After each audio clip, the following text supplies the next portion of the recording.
Bonjour, je me présente, Pierrick Mutez, spécialisé dans l'achat et la vente de métaux précieux et de devises sur le marché français.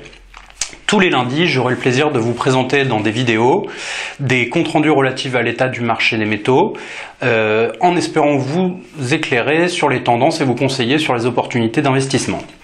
En ce mardi 31 mai, après un début d'année très prolifique et une hausse de près de 20% des cours, ce qui correspond notamment au meilleur trimestre depuis plus de 20 ans, l'or a subi une légère correction en cette fin de mois. Cette baisse s'explique principalement par le fait que Janet Yellen, présidente de la Banque centrale américaine, vient d'annoncer notamment une hausse des taux d'intérêt, ce qui a notamment entraîné une hausse du dollar face aux devises principales. Dans les faits, la résistance se situe à 1175 $ l'once. De son côté, l'argent qui a un peu mieux résisté se place à 16 $ l'once. Après une semaine de vacances sur le marché asiatique, c'est au tour des bourses de Londres et de New York d'être en congé, ce qui devrait entraîner une semaine assez calme sur le marché.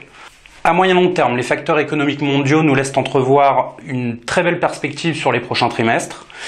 Dès aujourd'hui, on assiste notamment à une remontée de 1% des cours, à la bourse de Londres notamment. On voit donc une réelle opportunité pour tous les investisseurs qui souhaitent diversifier ou investir dans le marché des métaux. Avec des prix encore sous-évalués, il nous paraît très intéressant d'investir ces temps-ci.